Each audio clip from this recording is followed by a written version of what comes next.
In my opinion, it's quite clear that United Nations has been failing on preventing wars, peacekeeping, upholding human rights, and also defending democracies. The track record on this topic is extremely clear. That's why the proposal to create a new organization complementing United Nations, who has the lead on these topics, an organization that consists only of democratic countries, might be really a good idea, at least in theory. I also think that the timing is right, because the United States has been a bit declining in power, and their willingness to lead the free world has also declined. So it's really time that share that power, but they also share the burden. Other countries step up, get more responsibility, but shoulder more of the burden. And such a new organization might be exactly the right venue for such a new cooperation and shared leadership.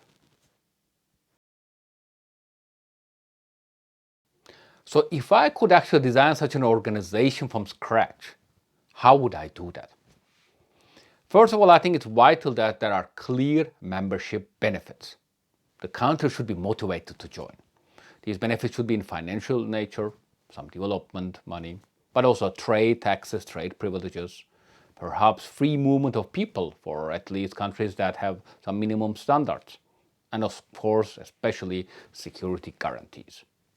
So this is a package, and countries should be really motivated to join. This carrot is definitely vital for the success of such an organization.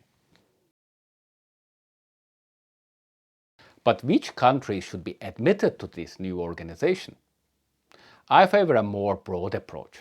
So basically, if you have free elections, and as the result of these elections, the government can realistically change, and that elected government has the full power in the country, so not some shadow organization or unelected people actually have the real power, then I think you fulfill the minimum criteria of being a democracy. And then you should be admitted. So in our classification, even hybrid regimes and flow democracies would be in this new organization, in theory at least, admitted as members. I favor such a broad approach because I think it's important to isolate their dictatorship, because otherwise democracies would be the minority in the world, and it would strengthen dictatorship. We might be pushing actually countries who are not yet there to the other side. I think that's dangerous, and the organization should not weaken democracy in the world. Secondly, if we are too elitist, too Western oriented it would become if we only take the highest standard in democracies. The organization would not be truly global. Too many, whole Africa more or less would not be included, and so on, whole chunks of Asia. It is dangerous. I think it's important, as I said, isolating dictatorship and providing a progression path also for democracies.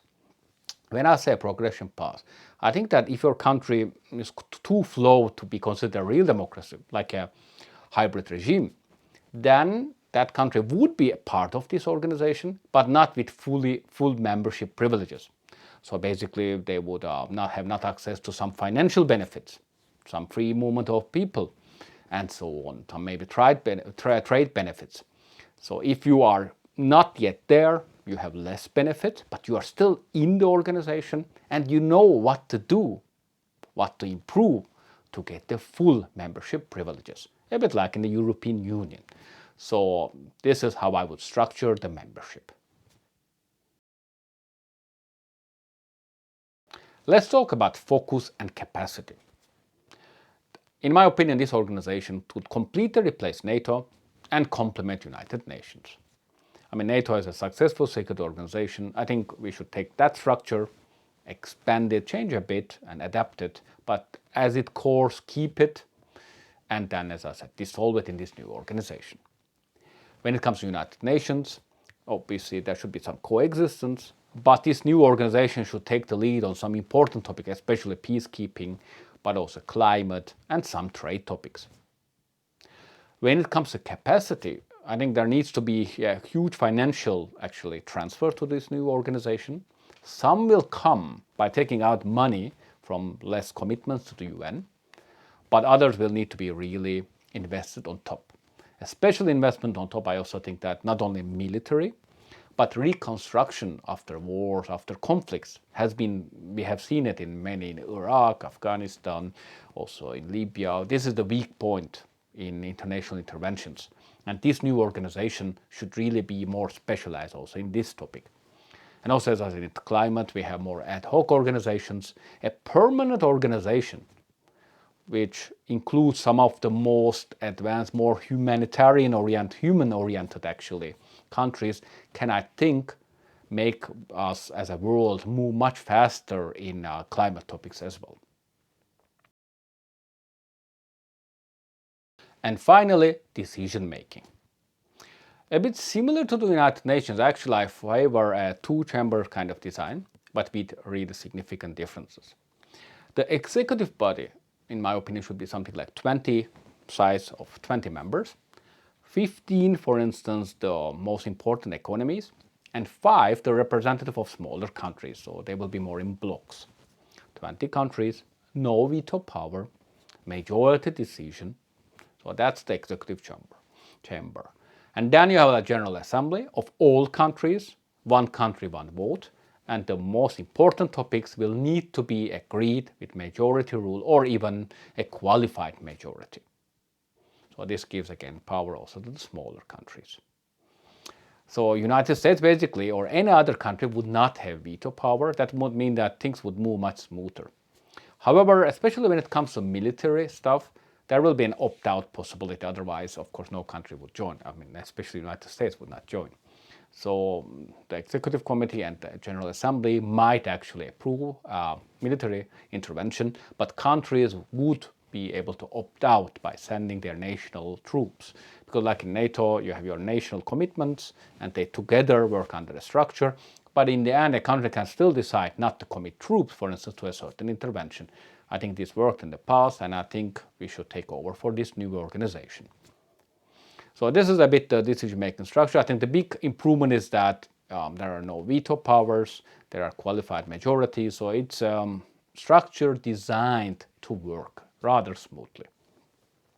Moreover, one more thing, in the past, when you look at the history of international interventions, you will see that there is no real pattern, there is no logic. It really goes through the political environment, personal moods of people. So this is actually makes the whole world very unpredictable. No one really knows when the international community will intervene, how and what will they do afterward. I think when it comes to decision making, it's very important that these new organizations set standards and clear actually rules of the game. So everyone will know that when this organization will really intervene and when not, and what is expected from them afterward. Obviously, in real life, there will be still a lot of exceptions, but it's important that have really written rules that everyone can follow and gives at least a good feeling, an indication what they expect from this new organization. So these were some of my thoughts on this topic, but I would also love to understand your opinions. So let's meet at the comment section and continue the discussion there.